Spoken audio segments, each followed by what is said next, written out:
Hey y'all, what's good, beautiful people? It's your girl Tay, and I'm here yet again with another update video. So definitely make sure you guys smash that like button, comment down below, subscribe, and then push your post notification bell button so that when anytime I upload a video, you will be notified. So we ain't gonna play around, you guys. We're gonna jump right into it. So there was a secret proposal that went out just recently in California. I know you guys are tired of hearing about California, but I live in California, and yeah, a lot of the news is going to be geared towards California. Now, with that being said, don't try to act like I don't talk about other states, because I do.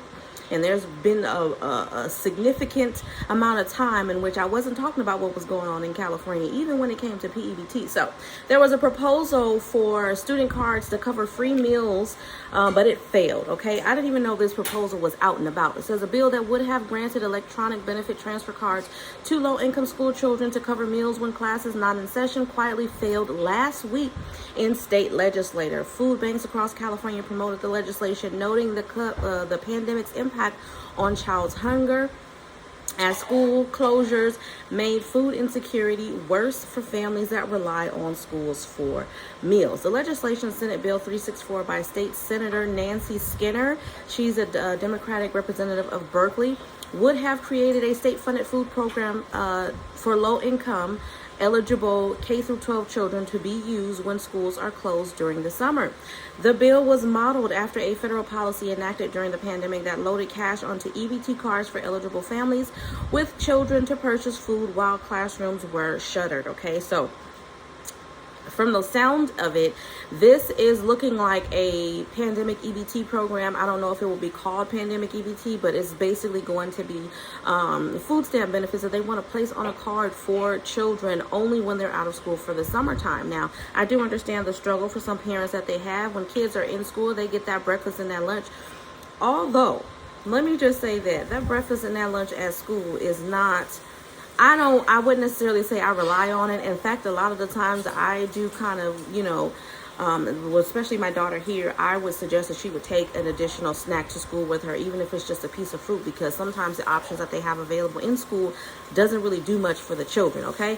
However, it says under that program headed by the Department of Agriculture, California issued nearly $1.4 billion in benefits to 3.7 million low-income kids. The amount of benefits vary depending on how many school days were canceled. So I know for California specifically, and I don't know if this applies to other states, but when it came to PEBT, I'm just kind of sidebar note here, but when it comes to PEBT specifically, I know that there was like a little small disclaimer in the approval plan and all of that for the most part, you're only going to be getting pandemic EBT benefits if your child missed, I want to say 5 days, and I don't know if it's consecutive or not, but 5 excused absences, or if they were attending independent study, like if you had them doing homeschool through the school that they go to, but it was homeschool, okay?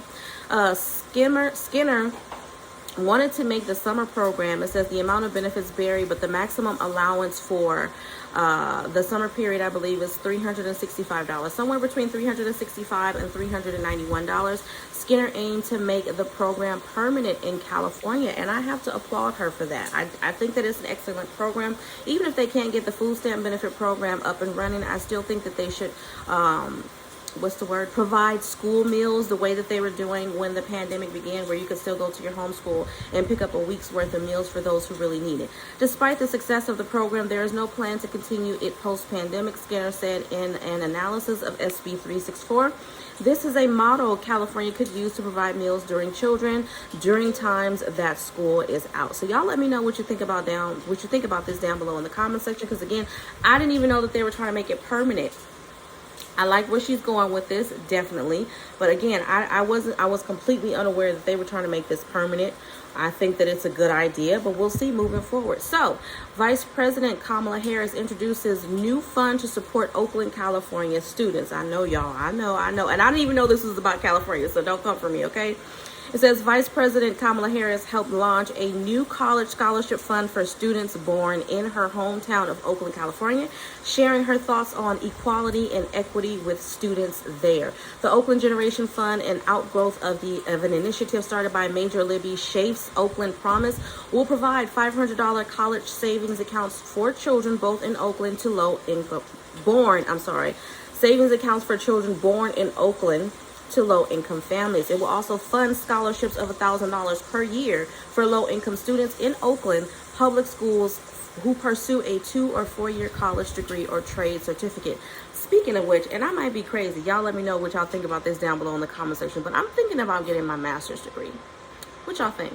I don't think I want to keep it within the same family of healthcare, but I do think that I want to get a master's degree. I'm not sure. I'm thinking communications and marketing. But I'm definitely looking into that. But y'all let me know what you think about that in the comment section. Officials said that they expect Oakland Promise to attract about 30,000 students to the fund by year 2035. Okay, so Kamala says this work, of course, is grounded in the concept of equity, which we all know and understand equity is. It's about understanding that the reality is not everybody starts out on the same base, said Harris, who was born in Oakland and grew up in neighboring Berkeley. So when we talk about equality, well, that's a good goal, okay? And I agree, because the reality is that everybody doesn't start out on the same playing field. And let's be realistic, I'm not going to get into the specifics of that, but there are certain issues and, certain uncontrollable factors that make it harder for people to get ahead in life, if that makes any sense. Again, we don't need to get into the specifics of what those factors are, but we already know what it is, okay? Everybody is not born with a silver spoon in their mouth. Not saying that that makes it easier, because with wealth and all of that good stuff comes a lot of responsibility, and I do get that. The grass is never greener, always on the other side. So with that being said, I do like the fact that she is discussing providing quality, and the fact that she's giving back to her own community. I think that's excellent. I know there's going to be a lot of people that's going to have a lot of stuff to say about her and what she's doing, and this and that and the third.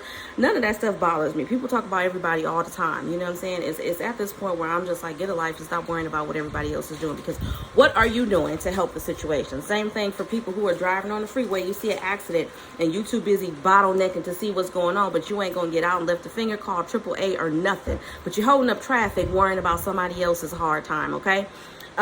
Anyways, moving on from that, I think I'm going to leave this video off on there. I did want to give you guys the rundown of emergency SNAP maximum benefits for August right now. So we have Alabama, September the 1st. Alaska, August the 1st through the 31st. California, September the 4th, which is a Sunday, and then September the 9th, which is a Friday. Colorado, August the 7th through the 12th. Delaware, August the 24th. DC, regular state issuance. Hawaii, September the 12th. Illinois, August the 11th through the 19th. Louisiana, August the 6th, 13th, 20th, and 27th. Maine, August the 10th. Hold on, y'all. What happened? You need something? Oh, okay.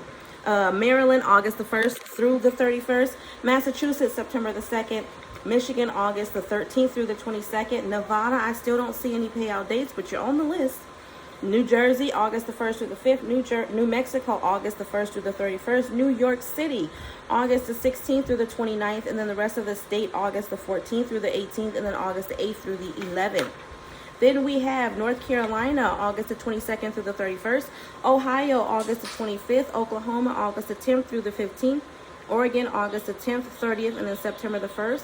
Pennsylvania, August the 16th through the 20th, the 23rd through the 27th, and then October the 7th. Rhode Island, August the 3rd. South Carolina, August the 1st through the 19th for already approved households, and then all month long for new apps. Texas, August the 1st through the 5th. Utah, August the 27th. Virginia, August the 16th. Washington, August the 2nd through the 20th, staggered. West Virginia, August the 4th, and then September the 14th. And then finally, Wisconsin at August the 27th. And then October the 15th, which, wait a minute, I do believe that there was a couple more states on here. Hold on, let me just do that check real quick, because I remember giving you guys the information for Guam, but I don't have it written down here. So I do want to give y'all that real quick. So hold on, bear with me for 1 second. And it's coming up fairly quick. Okay, so is Guam not? Oh yeah, they are. Here you are. No, I don't want Hawaii. I want Guam. Okay, so for Guam, we have, you over there opening up oranges and stuff? August the 19th. Guam is August the 19th. All right, you guys. So as always, I hope this information was in some way helpful or useful to you guys in the least little bit. Do me a favor if you haven't already. Don't forget to smash that like button because it really does help to let YouTube know that you like what I'm doing and you want me to stick around. Let's drop some flowers, any type of flowers down below. Let me know you made it all the way to the end of the video. Don't forget to subscribe to my beauty and lifestyle channel. The link will be down below in the description box, as well as a link for Amazon Prime, which you can try 30 days free on me. And as always, I'm going to say, remember to live, love, elevate, and I will definitely see you guys in my next video. Peace, y'all. Bye.